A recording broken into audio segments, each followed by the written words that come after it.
Honestly, bringing Nadia to these business dinners is such a burden. She just sits there looking pretty while the real players talk. The words came through the marble wall of the ladies' restroom at Valentino's, like they had been aimed directly at her chest, and Nadia Okafor-Wells stood completely still, with both hands gripping the edge of the gold-veined sink, the cold stone pressing into her palms, while her husband's voice continued to float through the thin partition between the men's and women's restrooms as casually as if he were discussing the weather or the price of wine. She had excused herself from the table 20 minutes into dinner, claiming she needed to freshen up, which was something she had done hundreds of times, at hundreds of business dinners over 23 years of marriage. A graceful exit that gave Derek space to talk numbers and contracts without his wife's eyes watching too carefully.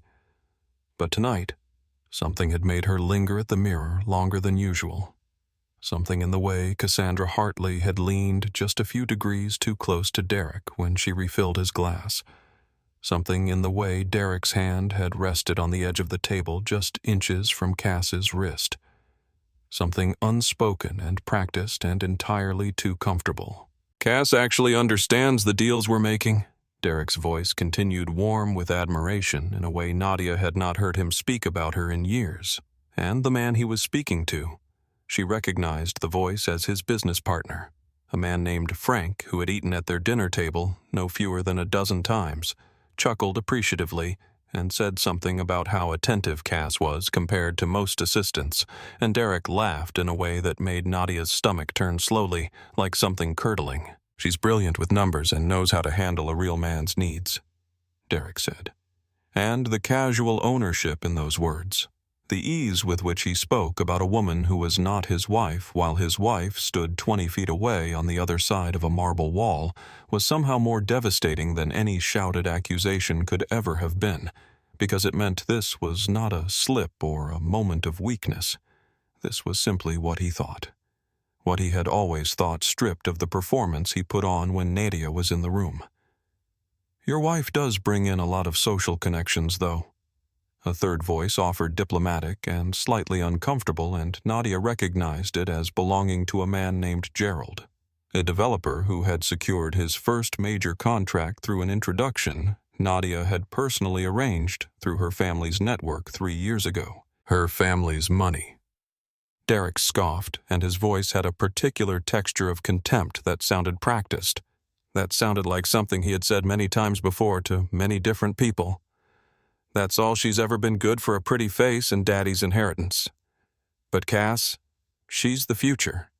Smart, ambitious, and she actually contributes to my success instead of just existing on the sidelines." The bathroom door slammed as the men filed back out toward the dining room, their voices fading, and Nadia stood alone in the gilded restroom of the most expensive restaurant in the city, staring at her own reflection under lights so bright they left nowhere to hide. Her dark skin, usually luminous under candlelight, looked pale and drawn to her own eyes, though she knew rationally the lighting had not changed. It was something behind her eyes that had shifted. Something that would not shift back. Her grandmother's diamond earrings caught the light. Her perfectly pressed silk blouse, the deep burgundy one Derek had told her looked beautiful on her at Christmas, suddenly felt like a costume she had been wearing for an audience that had been laughing at her from their seats the entire time. 23 years, she thought, and the number had a physical weight to it that she had never felt before. 23 years of hosting his clients in their home, of learning the names of his investors' wives, of canceling her own plans when his schedule ran late, of sitting at business dinners exactly like this one, and smiling and asking thoughtful questions, and making every person at the table feel important. And the entire time when she was not in the room, she was his burden. His pretty, expensive, useless burden. Nadia took a slow breath, reached into her clutch, the diamond-studded one Derek had given her last Christmas, along with a card that called her his perfect partner, and touched up her lipstick with a hand that did not shake, because her grandmother had raised her to believe that a woman's greatest weapon lived in her mind, not her tears, and tonight standing in a marble bathroom with her husband's contempt still ringing in her ears. Nadia finally understood what that meant. She walked back to the table. Derek looked up briefly and gave her the distracted, half-present smile he had been giving her for years. Across from him, Cassandra Hartley, platinum blonde hair catching the candlelight red dress that was slightly too tight for a business dinner, fingers resting just a breath too close to Derek's. On the white tablecloth glanced up at Nadia with the carefully neutral expression of a woman who had been waiting to see how much his wife knew. The answer until tonight had been nothing. But that was over now. Nadia sat down, reached for her wine glass, and smiled at the table with all the warmth she had spent decades perfecting. "I'm sorry to have missed anything interesting," she said lightly, and Cass's eyes flickered just slightly because there was something different in Nadia's voice now, a stillness underneath the warmth that had not been there before, the kind of stillness that exists at the very center of something large and inevitable that has already been set in motion. She left dinner early, citing a headache, and Derek waved her off with the benevolent magnanimity of a man who has already decided the evening belongs to someone else, telling her to take the car and that he would get a ride later, and Nadia walked through the amber warmth of Valentino's without looking back, pulling out her phone before she had even reached the coat check. 3 calls made in the time it took her driver Marcus to bring the car around to the front, each one answered on the second ring by people who had been waiting in one form or another for this call for years. Raymond Ashford, her family's lawyer of 20 years, confirmed a 7 a.m. meeting without asking a single unnecessary question, because Raymond had been watching this marriage from a professional distance for 2 decades and had never once suggested that Nadia's precautions were excessive. Gloria Prentice, who had managed the Okafor family wealth since before Nadia was old enough to understand what wealth management meant, said only, "I've been ready," before Nadia could finish her sentence, and there was something in Gloria's voice that sounded less like surprise and more like relief. The third call was to the house because Nadia wanted to tell the night sitter that she would be home within the hour, but the phone was answered on the first ring by a voice that was not the sitter's. Mommy Lily's voice, small and warm and entirely certain in the way that only the voices of children who feel completely safe can be, came through the phone at 11:30 at night, which meant the 10-year-old had been awake past her bedtime again, probably reading under the covers with a flashlight, the way she did when something was keeping her mind busy. "Baby, you should be asleep," Nadia said, and her voice did something it had not done all evening. It softened completely, every layer of armor dissolving in an instant, because that was what Lily did to her, what Lily had always done to her since the morning she was born and placed in Nadia's arms. And Nadia had understood for the first time what it meant to love something more than your own comfort. "I couldn't sleep," Lily said simply. "Are you okay, Mommy? You sound different." Nadia pressed her free hand flat against the cool leather of the car seat and looked out the window at the city sliding past the street lights, blurring slightly, and she thought about telling Lily she was fine because that was what Mother said. That was the script. But something about the directness of the question, the uncomplicated accuracy of a 10-year-old who loved her mother enough to notice a shift in her voice over the phone at midnight, made the usual answer impossible. "I will be," Nadia said instead, which was true in a way that "I'm fine" was not. There was a pause on the other end of the line, and then Lily said, "Okay," in the tone that meant she accepted the answer but was filing it away for later. The way she filed everything away quietly and without drama, turning it over in her mind until it made sense. "I love you, Mommy," she said then and yawned, and Nadia could hear her settling back against her pillow. "I love you more than anything," Nadia said, and meant it more completely than she had meant almost anything in recent memory. The car turned into the circular driveway of the house their home purchased with money from the Okafor family estate, maintained in Nadia's name at the insistence of her father, who had built his fortune from nothing and trusted no one with it carelessly. And Nadia sat in the back seat for a moment after the car stopped, looking up at the lit windows, thinking about how many times she had walked through those doors, believing she was home in every sense of the word, and understanding now that home had always been a slightly different place than she had imagined. Tomorrow, she thought, and the word felt like the beginning of something rather than the end. She was dressed and downstairs by 5 o'clock in the morning, 2 hours before Derek's alarm would sound, wearing the navy Armani suit that she thought of privately as her armor.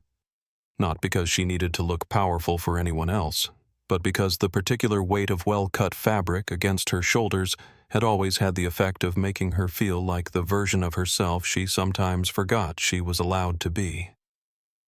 Derek was still asleep in the king-sized bed upstairs, face slack, one arm thrown over her empty pillow in an unconscious gesture that might have looked tender to a stranger, and his phone on the nightstand was already lit up with notifications that Nadia did not need to read to understand, because she had heard enough last night to stop needing evidence and start needing only a plan. She went to her office on the first floor, the room Derek referred to at dinner parties as Nadia's little project space, with an indulgent smile that invited his guests to find it charming, as if a grown woman managing a multi-million-dollar investment portfolio from a home office were equivalent to a hobby greenhouse or a collection of decorative ceramics. The room was neat and warm and entirely organized according to her own logic, every file in its place, every number she had ever committed to paper accessible within 30 seconds, because Nadia Okafor-Wells had learned from her father that the difference between wealth and the appearance of wealth was documentation, and she had been documenting everything for 23 years. She opened her laptop and pulled up financial files she had not looked at directly in months because she had been so thoroughly absorbed in the daily theater of being a supportive wife, hosting, attending, smiling, introducing, facilitating, that she had lost the habit of looking squarely at what she had actually built in the hours when Derek thought she was writing charity checks and attending luncheons. The numbers on the screen were larger than she remembered. She sat back in her chair and let the silence of the early morning hold her for a moment, and her mind went, as it sometimes did in quiet moments, to her father, Emmanuel Okafor, who had come to this country from Lagos with a mathematics degree, $40, and a conviction that turned out to be entirely correct, that if you understood numbers better than the people around you, the world would eventually have no choice but to make room for you. He had built a real estate empire through patience and precision and a refusal to be underestimated, and he had taught Nadia everything he knew. Sitting with her at the kitchen table every Sunday morning from the time she was 6 years old, going through figures and projections and the logic of compounding interest the way other fathers taught their children card games or fishing. Money is a language, Nadia, he had told her more than once, his large hands folded over hers on the table, his voice carrying the particular authority of a man who had learned things the hard way and wanted better for his daughter. Learn to speak it before someone else speaks it for you. She had learned. She had spoken it fluently, quietly, carefully in this room that her husband called a hobby space while he stood at podiums and accepted credit for a financial stability that had its roots entirely in her family's soil. And now, sitting in the blue pre-dawn silence with the numbers on her screen, telling her a story she had been too distracted to read clearly, Nadia understood that the grief she felt was not only about betrayal. It was about the years she had spent fluent in a language and choosing out of love or habit or fear she couldn't quite name to let someone else do all the talking. She closed the files, opened a new document, and began to write down everything she needed to do before noon. Raymond Ashford's office occupied the top floor of a building that had always felt to Nadia like a place where facts were honored above feelings, which was precisely why she had always found it comforting rather than cold, because Raymond dealt in the language of what was true, and this morning what was true was exactly what she needed. He was already seated when she arrived, the prenuptial agreement from 23 years ago spread open on the conference table, alongside a yellow legal pad covered in his careful, compact handwriting. And he looked at her over the rim of his reading glasses with the measured expression of a man who had been thinking about this morning since the previous night's phone call, organizing the relevant facts into the clearest possible sequence so that nothing would be wasted and nothing would be missed. The prenuptial agreement which Derek had signed at the insistence of Nadia's father in the weeks before the wedding, while complaining loudly about the implication that trust-required documentation had been drafted with a precision that only became fully apparent. Now reading it in the context of a marriage that had turned out to be exactly what Emmanuel Okafor had quietly feared it might, a situation in which his daughter's wealth needed protection from the person who had promised to cherish it. Derek had signed away all claims to the Okafor family inheritance, all of Nadia's premarital business interests, and the house which had been purchased before the wedding, with money held in trust for Nadia since her 21st birthday. The joint assets of vacation property, certain shared investment accounts, and several items of significant value acquired during the marriage were the only territory in which Derek had any legal standing, and Raymond had spent the previous evening determining exactly how much that standing was worth. "What about his company?" Nadia asked, and Raymond set down his pen and folded his hands on the table in the way he did when the information he was about to share was important enough to require stillness. 87% of the operating capital for Wells and Associates had been funded over the course of the marriage through loans personally guaranteed by Nadia's assets arrangements that Derek had presented to her each time as temporary measures to bridge a gap or accelerate a growth opportunity, each time with the ease of a man who had never once considered that the woman extending her financial backing might one day choose to stop. The right to call those guarantees, Raymond explained, rested entirely with Nadia, and if she exercised that right, the company would be unable to service its debt within 30 days. "Call them," Nadia said without pausing. Raymond looked at her steadily. "That will effectively bankrupt his company." "I know," she said. "What else?" There was more. The house, both cars, the country club memberships, the yacht. Derek had named after a harbor town in the south of France that Nadia had taken him to on their 10th anniversary. Every significant asset in their shared life was either titled in her name or had been purchased entirely with her funds, and without her continued backing. Derek Wells was a man with a good salary, an expensive lifestyle, and absolutely no infrastructure to support it. Nadia listened to all of it with the focused attention she brought to every important meeting, asking precise questions, making notes in her own handwriting, and by 8:15 they had a clear picture of what the next 30 days would look like, and Raymond had begun drafting the formal notices that would set it all in motion. And Nadia felt something she had not expected to feel, not satisfaction exactly, but a kind of quiet recognition, as if a room she had been standing in for a long time had finally turned on its lights. Gloria Prentice had managed the Okafor family wealth for 31 years, which meant she had known Nadia since Nadia was 19 years old and barely interested in her own trust fund. And she had watched with patient attention as that uninterested 19-year-old had grown quietly and without fanfare into one of the most sophisticated private investors in the state, a transformation that had occurred largely in the background of a marriage to a man who thought his wife was writing charity checks. "I've been waiting for this day," Gloria said as Nadia sat down across from her, and then before Nadia could respond, she added, "Not because I wanted your marriage to fail, but because you've been hiding your light under a bushel for too long, and I am tired of watching you do it." She opened a folder, thick-tabbed, color-coded in the way Gloria organized everything that mattered, and walked Nadia through numbers that Nadia had not sat with.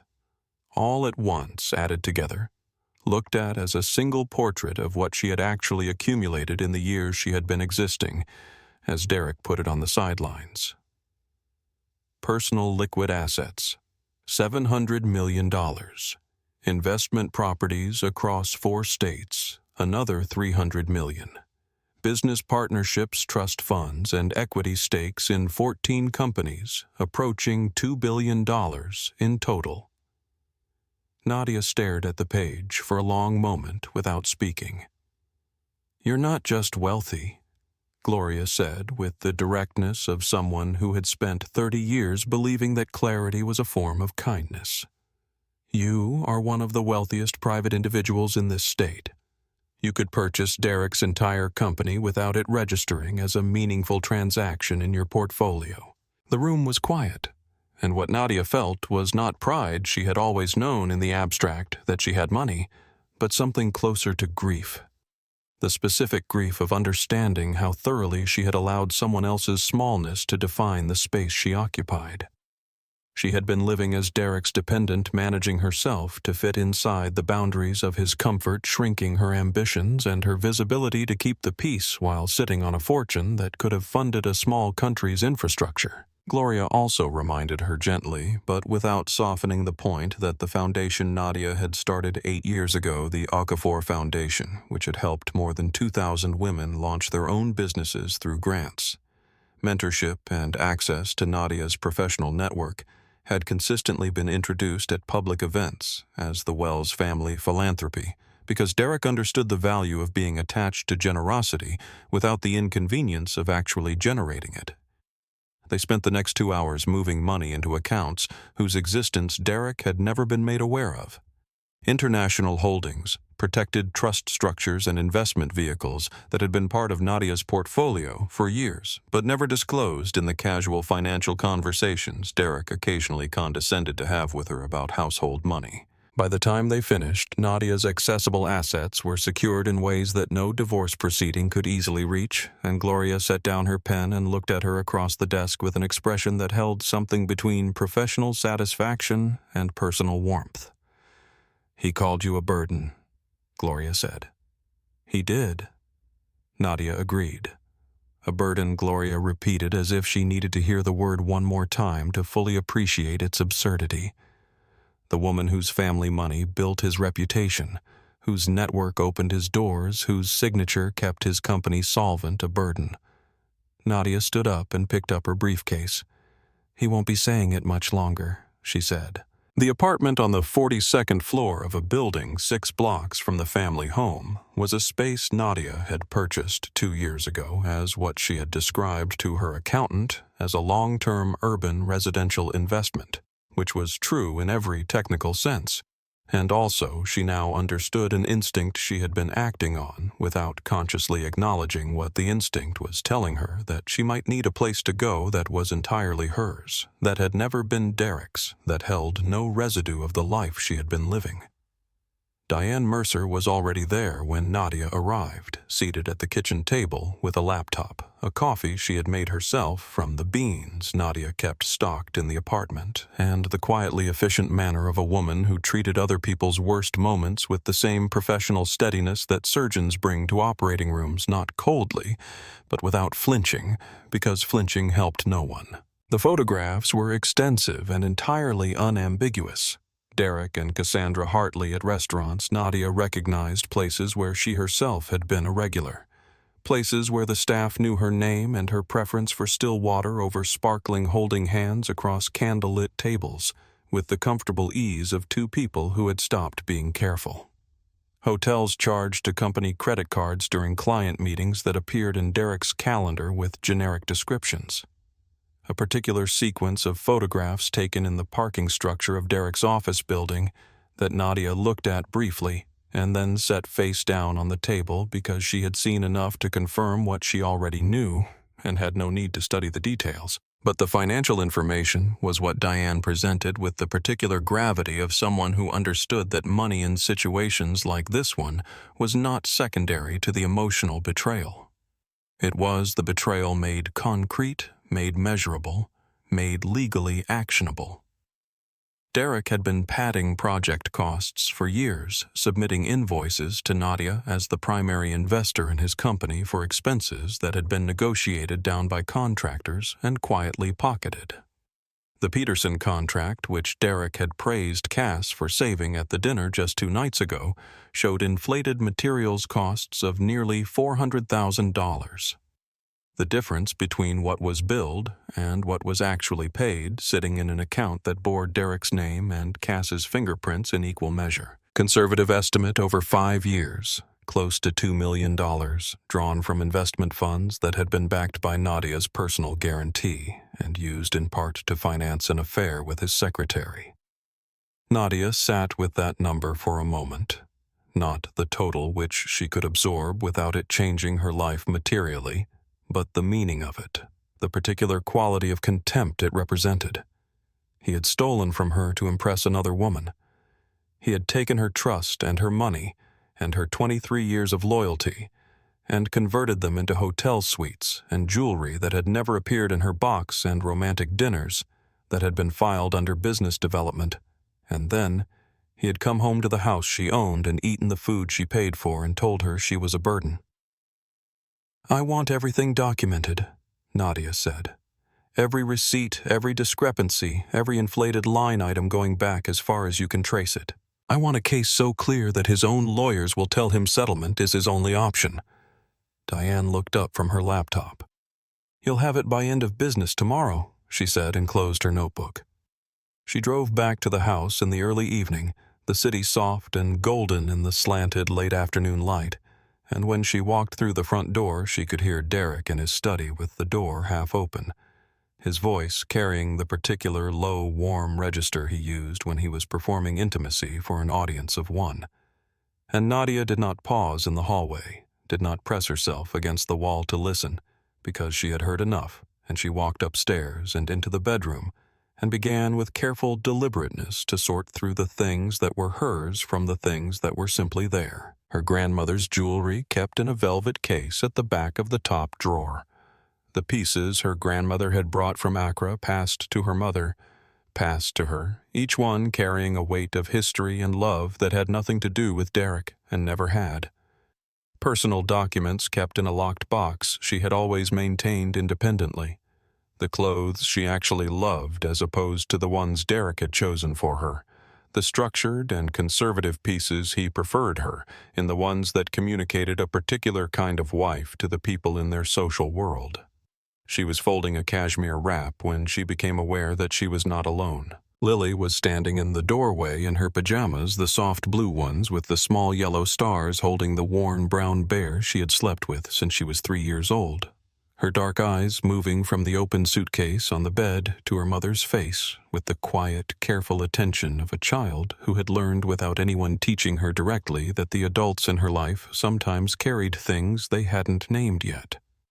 Nadia stopped what she was doing and turned fully toward her daughter, and something in her chest shifted at the sight of this small, serious, perceptive person who was 10 years old and already old enough to stand in a doorway at 8 in the evening and understand that something was ending.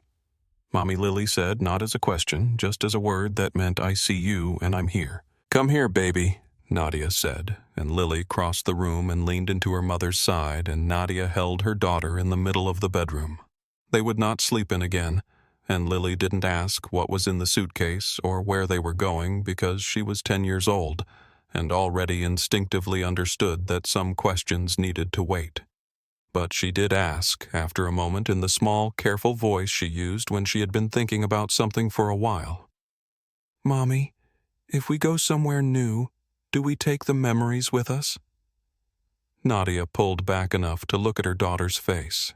This face she had memorized in every light, and she said very quietly, "We take everything that matters." Lily nodded with the solemn gravity of someone who has received an answer they intended to hold on to, and then she said okay, and burrowed back against her mother's side and stood there for another long moment. The two of them together in the room that had once been the center of a life Nadia had believed in completely. After Lily was asleep, Nadia picked up her phone and sent Raymond a single text message. "Tomorrow. His office.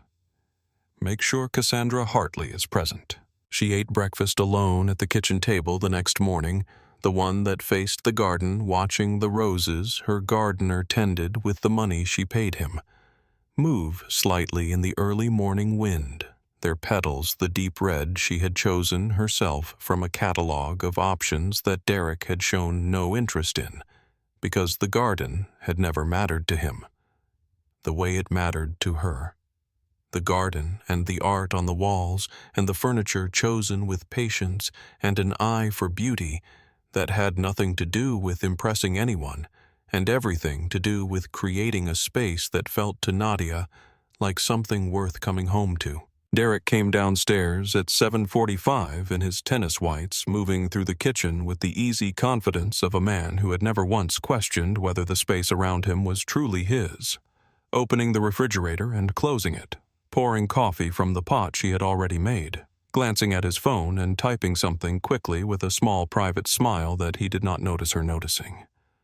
He looked up and registered her presence in the suit the Navy Armani and raised his eyebrows slightly in the polite, mildly curious way of a man who had stopped being genuinely interested in his wife's days a long time ago and had replaced genuine interest with the performance of it. "You have a meeting?" he asked. "Yes," Nadia said, and her voice was perfectly level, perfectly warm, the voice she had spent 23 years perfecting. "Anything interesting?"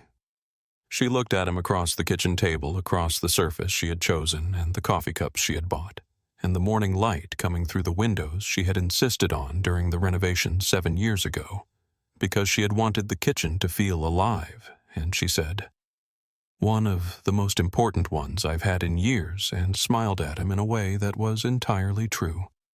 Derek nodded already, looking back at his phone. "Good for you," he said. And that was it. That was the entire weight of his attention, and he finished his coffee and left the kitchen without asking another question because he had not been genuinely asking in the first place, and the easy thoughtlessness of it, the complete absence of curiosity about the person he had shared a house with for 23 years, was in some ways the most honest thing he had ever said to her. Nadia finished her coffee, picked up her briefcase, and walked out of the house without looking back. The lobby of the building where Derek's company occupied the entire 20th floor was familiar to Nadia in the way that places you have attended for years without ever truly belonging. Become familiar, the security desk where the guards knew her as Mr. Wells's wife and waved her through with friendly nods. The elevator bank with its polished brass panels.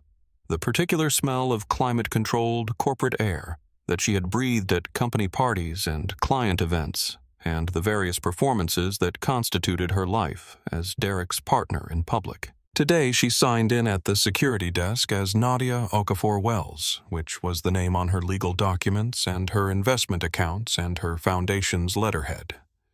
And she rode the elevator to the lobby level first, because Raymond had told her that 2 potential investors were meeting with Derek this morning.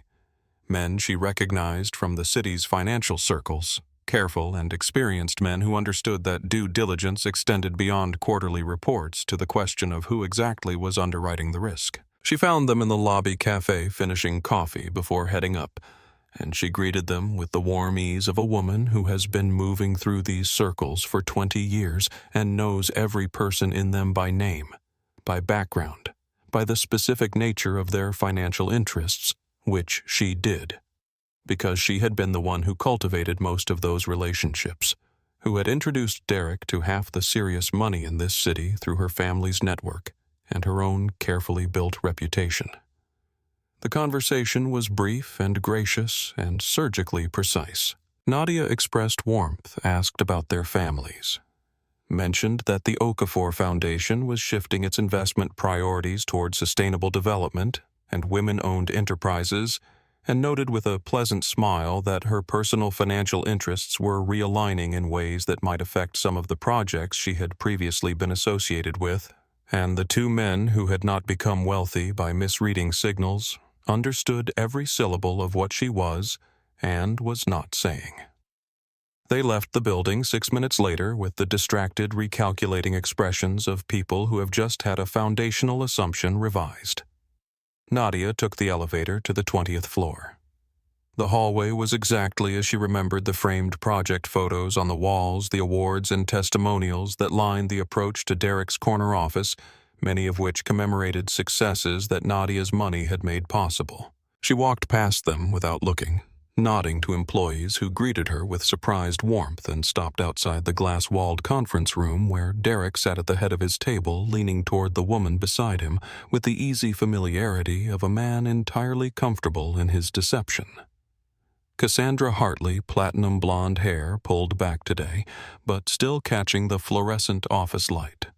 The same light that caught nothing of Derek's face that Nadia hadn't already seen clearly enough, was laughing at something Derek had said.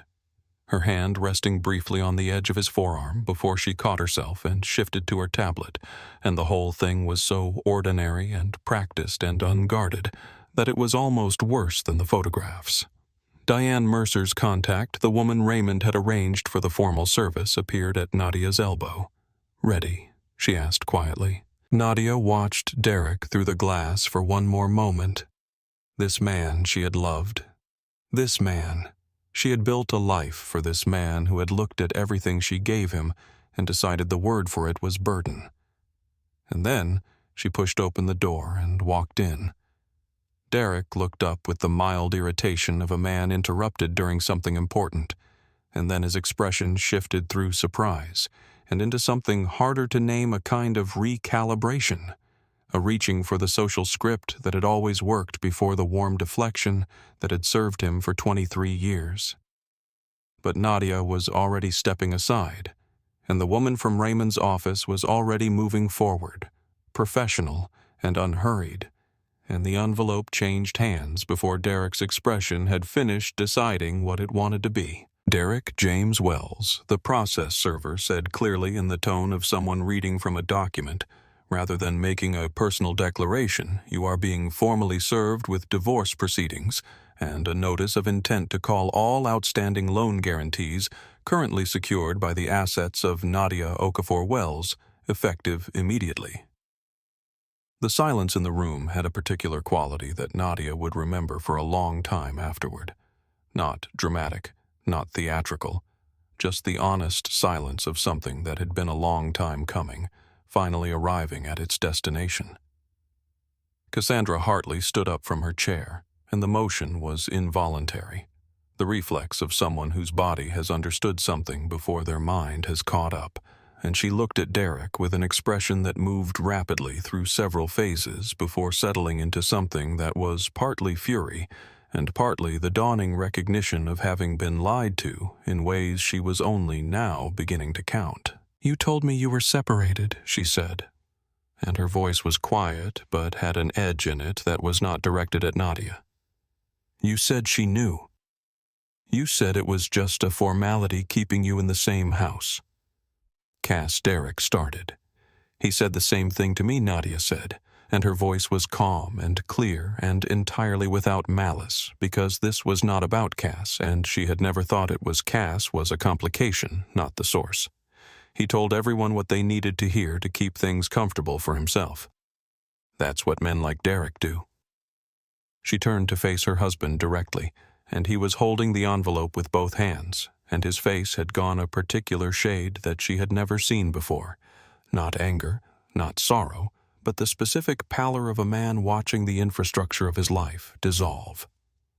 In real time, the man behind the curtain with the curtain finally definitively pulled back. "The house is in my name, Derek," she said, and her voice was steady and matter-of-fact, the voice she used in board meetings when stating numbers that were simply true. "The cars are in my name. The yacht, the country club memberships, the vacation property in the mountains. All of it. You have until Friday to collect your personal belongings, and anything that remains after that will be considered abandoned property." She looked at Cass then, and her expression was not cruel, it was simply honest. "He told you he was building something. What he was building, he built entirely on my family's money. $7 million in loan guarantees that are being called in today. I hope he mentioned that at some point." Cass's face had gone the color of paper. $7 million. He didn't mention it, Nadia said, and it was not a question. No, he wouldn't have. Outside the glass walls, employees had gathered in the way that people gather around something they can see but not hear, drawn by the body language. By Derek's expression, by the unfamiliar stillness of a woman they had only ever known as pleasant and peripheral, who was standing in the center of the room with all the gravitational force of someone who had always been the most important person in it. One of the younger associates had his phone angled slightly away from his hip, the screen dark, but his thumb resting on the record button, and Nadia did not notice this, because she was already turning toward the door, already done with the room already elsewhere in her mind. The hallway rearranged itself around her as she walked toward the elevator, employees stepping back, not out of fear, but out of something closer to instinctive recognition, the way a crowd parts for someone who is moving with complete certainty about where they are going and why. She pressed the elevator button and stood with her back straight and her briefcase in one hand, and the morning light from the window at the end of the hall touching the side of her face. And she waited, and the building was quiet around her in the particular way of places that have just witnessed something that will be discussed for a long time. Her phone buzzed against her palm. Simone, her younger sister who had been aware of last night's decision and had spent the morning. Nadia knew, pacing her own apartment, waiting for this exact moment. Nadia answered on the second ring. "Tell me," Simone said immediately. "It's done," Nadia said. A pause. "Then, how do you feel?" The elevator opened and Nadia stepped in and the doors closed behind her and she was alone in the mirrored space with her own reflection, the navy suit, the diamond earrings, the face of a woman who had just walked through the most difficult room of her adult life and come out the other side with her spine intact. And she thought about the question for the few seconds it took the elevator to descend, really thought about it rather than reaching for the automatic response. "Like myself," she said. "For the first time in a long time, I feel like exactly myself." Simone didn't say anything for a moment, and when she did, her voice was quiet and warm and carried the particular texture of someone who loves you enough to have been worried about you without ever saying so directly. "I know," she said. "I've missed you." The lobby doors opened into the afternoon sunlight, and the car was waiting, and this time the destination was not the house that had belonged to her family for 30 years, but the apartment on the 42nd floor that had always been hers alone. And as the city moved past the car windows, Nadia sat with her hands in her lap and did not cry, and did not exult, and did not perform anything for anyone. And that stillness, that uncomplicated, unperformed stillness, felt like the most honest thing she had experienced in years. By 4 o'clock that afternoon, a 47-second video clip had begun circulating across social media platforms with the organic velocity of something that does not need promotion, because it speaks too directly to something people already feel. The footage was shot from outside the glass wall of Derek's conference room, capturing no audio but telling the entire story in body language. Nadia, standing with the quiet authority of someone who has been underestimated for the last time. The process server handing over the envelope. Derek's hands closing around it, with the expression of a man absorbing impact. Cass rising from her chair with the involuntary motion of someone whose certainty has just collapsed. And then the long final moment of Nadia turning toward the door and walking out through it, while Derek remained behind the glass, diminished and still. The associate who had filmed it had captioned it simply, "This is what a woman reclaiming what's hers looks like." By 6 o'clock, the hashtag Nadia Okafor was trending in the top 5 nationally. By 8, hashtag The Real Burden had joined it. The clip had been viewed 11 million times, shared by accounts ranging from personal finance educators to civil rights advocates to ordinary women who watched it on their phones in kitchens and offices and commuter trains and felt something they recognized without being able to name it, the particular resonance of watching someone refuse quietly and irrevocably to be made small.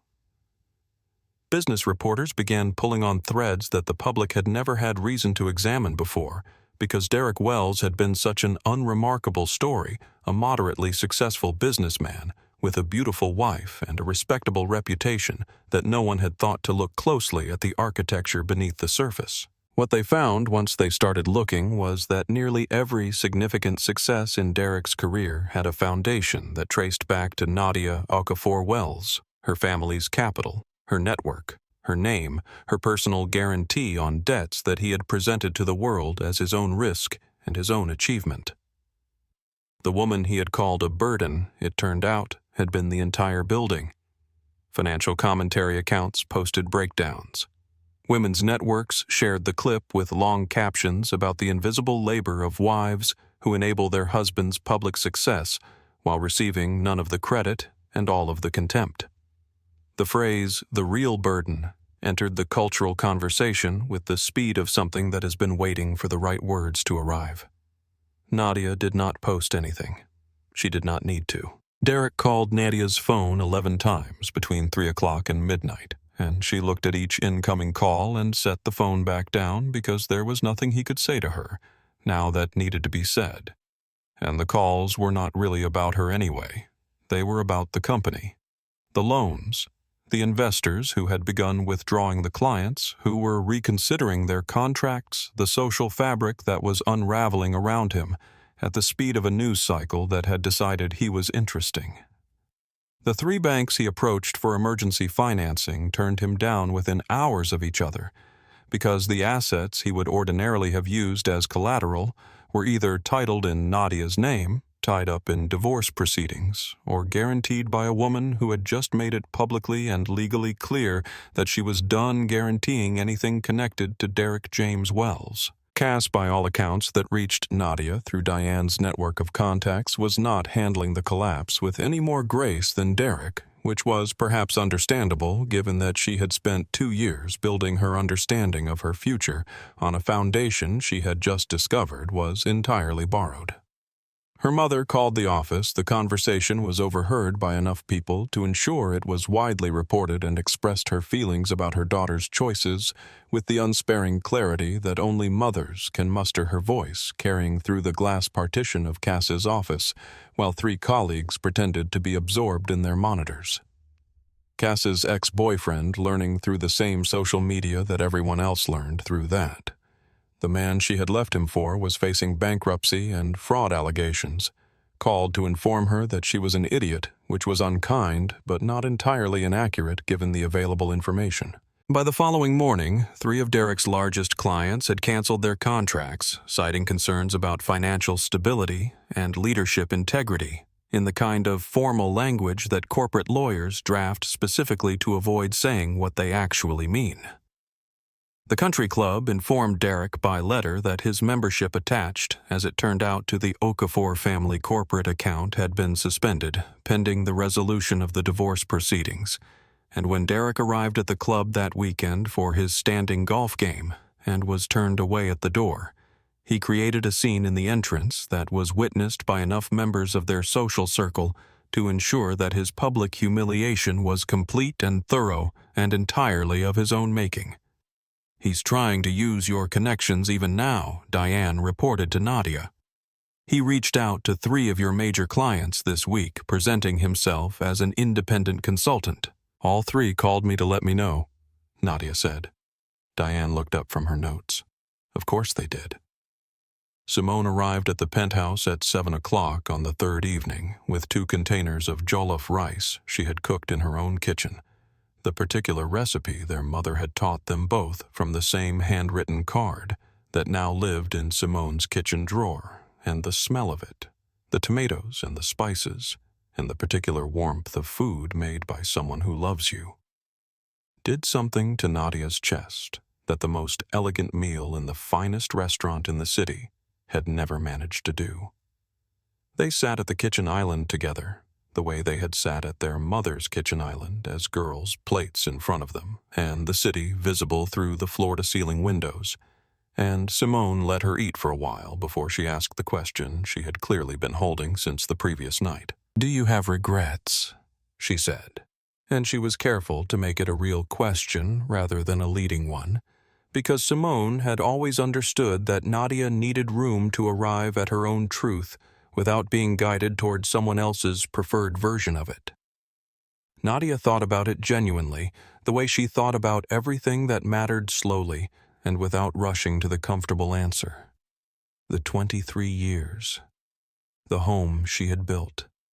The person she had believed Derek to be for so much of it before the accumulation of small betrayals and large contempts had begun to add up to a picture she couldn't unsee. "Not about leaving," she said finally. "What I regret is smaller than that. I regret the years I spent making myself quieter so he could feel louder. I regret letting his version of me become the one I showed in public." Simone nodded. She was quiet for a moment, pulling apart a piece of plantain with her fingers, the way they had both done since childhood, and then she said, "There are women who are going through exactly what you went through. Not the money. Most people don't have your money. But the feeling. The feeling of being in a marriage and slowly forgetting what you're worth." It was Simone who first said the words, "Know Your Number," not as a program title, but as a way of describing what had been missing from Nadia's experience of her own life, the simple foundational act of a woman understanding what she was worth financially and otherwise, before anyone else had the opportunity to define it for her. They talked until past midnight, the containers of jollof rice long empty, and by the time Simone left, the shape of something new had formed in the space between them. Not a plan yet, but the beginning of one, rooted in the oldest and most reliable soil. Nadia knew the conviction inherited from her father that knowledge was the only asset that no one could guarantee away. Lily came to stay at the penthouse for the first weekend, arriving on Saturday morning with her brown bear and her sketch pad and the rolling suitcase Nadia had packed for her, and she moved through the new apartment with the fearless, methodical curiosity of a child who approaches new spaces, the way scientists approach new problems, touching everything, asking about everything, building a mental map that would allow her to feel at home. She wanted to know which drawer the spoons were in and whether the building had a pool and what the people in the apartments across the street could see if they looked through the windows and whether the roof was accessible and, if so, could they go up there sometime. And Nadia answered everything patiently and with the specific pleasure of a mother watching her child be entirely unself-consciously herself. In the late afternoon, the city going golden outside the windows, Lily stood at the floor-to-ceiling glass with her nose close to the surface and her hands pressed flat against the pane, looking down at the street 20 stories below with the expression she wore when she was processing something too large for easy language. She was quiet for long enough that Nadia looked up from the papers she was reading at the kitchen island and found her daughter still at the window, still looking down with the particular stillness that in Lily always preceded something important. "Mommy," Lily said without turning around. "Yes, baby." "Where were you before Nadia set down her papers?" "What do you mean?" Sweetheart Lily turned from the window then, and her face held the grave, unsentimental clarity of a child who has thought carefully about what she wants to say and is now simply saying it. "I mean, where were you inside? Because you're here now. I can feel you here." "But before sometimes." She paused, searching for the word with the concentration she brought to difficult homework problems. "Before sometimes it felt like part of you was somewhere else." Nadia was quiet for a moment. The apartment was warm and still around them, and outside the windows the city was doing what cities always do, continuing indifferent, full of its own noise. And inside this room her 10-year-old daughter was asking her the most important question anyone had asked her in 23 years. Asking it without agenda or performance. Asking it simply because she had noticed, and she loved her mother, and she wanted to understand. Nadia set down her papers and crossed the room and crouched down so that she was level with Lily's eyes. This child who saw everything, who carried her own quiet wisdom, in a body still small enough to need a step stool to reach the second shelf. And she said plainly, and without cushioning the thing that was true, "I forgot who I was for a while. I was so busy trying to be what someone else needed me to be that I stopped remembering what I actually was. And now I'm finding my way back." Lily considered this with the seriousness it deserved, holding her brown bear against her chest and looking at her mother with eyes that held both the directness of childhood and something older and more patient. Then she nodded once the nod that meant she had received and filed and accepted the answer, and she said okay, and climbed up onto the sofa and picked up her sketch pad and began to draw with the focused contentment of a child who has been told the truth and found it sufficient. Nadia stayed crouched for a moment after Lily turned her attention to the paper, and she felt something move through her chest. Not grief, exactly, and not joy, exactly, but the particular feeling of a door that has been stuck for a long time finally opening, the specific warmth of being truly known by the person whose knowledge of you matters most. This was the moment she understood fully and without reservation that whatever came next would be built on ground that was real. Cassandra Hartley called on a Wednesday evening 11 days after the divorce papers had been served, and Nadia almost didn't answer, not out of cruelty, but out of a sense that there was nothing left to say, that the chapter had been written and the page had been turned. She answered on the fourth ring. Cass's voice was different from the version Nadia had observed across restaurant tables and conference room glass, stripped of the professional brightness of the practiced composure, sounding simply like a woman in her mid-30s, sitting somewhere quiet, trying to figure out how to say something honest. She did not ask for forgiveness. She did not try to explain herself in ways designed to minimize her responsibility. What she said was this: Derek had told her throughout the 2 years of their affair that his marriage was a legal arrangement maintained for appearances, that Nadia was aware and indifferent that the relationship between them had been over in any meaningful sense for a decade. She had believed him because she had wanted to believe him, and she understood now that this wanting had been its own kind of failure.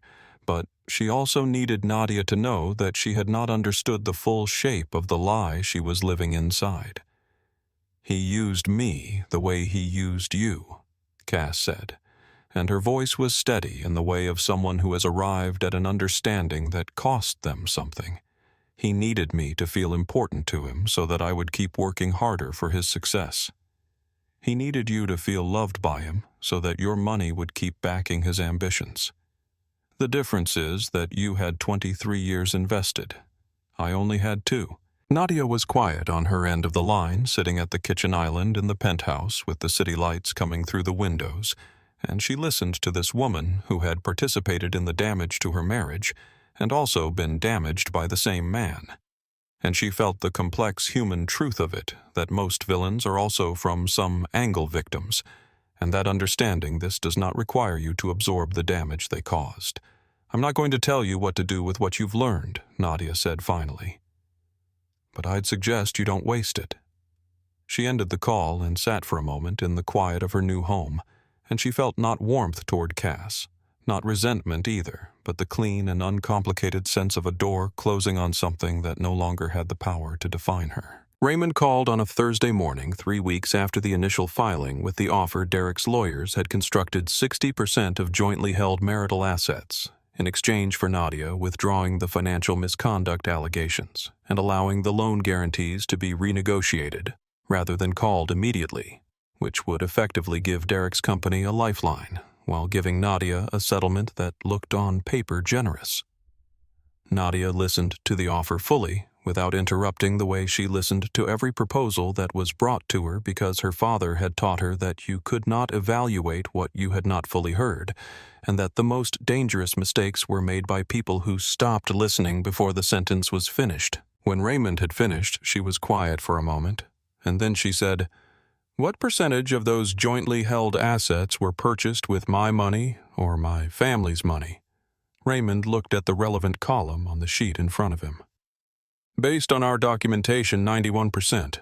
So he's offering me 60% of things that were 91% mine to begin with in exchange for protecting him from the legal consequences of stealing from me," Nadia said without heat, simply articulating the structure of the offer clearly enough that its meaning became self-evident. "That's essentially the shape of it." Raymond agreed.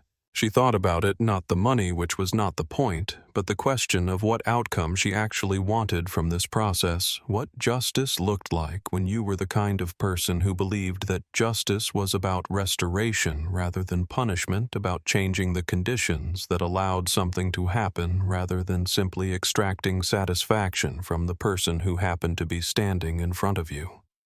What she wanted was not Derek's suffering. What she wanted was for this particular pattern of men building empires on their wives' resources, while narrating those wives as burdens of women carrying the weight of a partnership, while being told they were the ones not contributing to become, at least in one clear and well-documented case, significantly more expensive than it had been before. She gave Raymond her terms. Derek would sign a full acknowledgement of financial misconduct before an independent arbitration panel, a document that would become part of the permanent legal record of the case. He would agree in perpetuity never to use the Okafor family name or Nadia's name in connection with any future business enterprise without explicit written consent. The loan guarantees would be restructured over 18 months rather than called immediately, giving the company's employees who had done nothing wrong time to find other positions or the company time to find legitimate backing. In exchange, Nadia would not pursue criminal prosecution. Derek's lawyers called back within 48 hours to confirm his acceptance because Derek's lawyers had spent 2 weeks looking at the evidence Diane had assembled and had concluded, with the professional clarity of people paid to see situations accurately, that their clients' alternatives were significantly worse. The invitation had come before the divorce proceedings were complete. A women's investment forum, one of the largest in the region, where Nadia had been asked to speak. Not about her marriage or her divorce or the clip that had been viewed 40 million times, but about her approach to personal finance and long-term wealth, building the same topics she had been quietly expert in for 20 years while the world directed its attention elsewhere. She accepted without hesitation because the forum was not about her story. It was about the work. And the work was what had always mattered most. The introduction the moderator gave was longer than Nadia had anticipated, covering the Okafor family history, her investment track record, the growth of the foundation, and she could feel the shift in the room as the audience recalibrated their understanding of who was standing at the front of it, because most of them had known the name Wells attached to various charitable and business initiatives, and very few of them had connected those initiatives to the woman who was now being introduced as the architect of nearly all of them. She spoke for 35 minutes without notes, because the material was as familiar to her as breathing the mechanics of building wealth.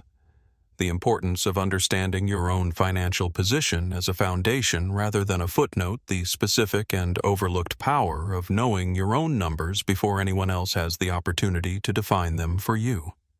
And then she announced the expansion of the Okafor Foundation, a new program simple in structure, ambitious in scope, called Know Your Number, designed to give women the financial literacy tools, the independent counsel, and the legal resources to understand exactly what they were worth financially and professionally within their own lives and on their own terms, before any external voice had the opportunity to convince them that their worth was someone else's to determine.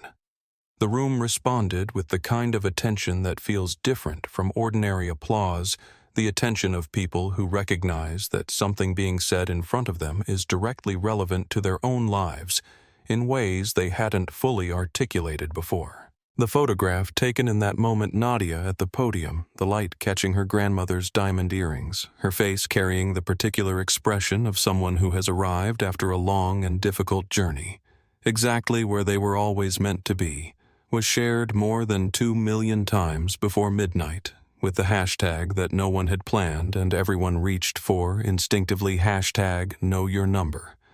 In the year that followed, the Okafor Foundation's Know Your Number program reached more than 15,000 women across 12 states, and the legislation it quietly inspired 3 bills requiring independent financial counseling for individuals in high-asset divorces passed in the first 2 states that took up the question, with a third scheduled for vote in the spring. 6 months after the day Nadia walked out of Derek's glass-walled office, Lily came to spend a Saturday at the penthouse and fell asleep on the sofa in the late afternoon, her sketch pad still in her lap.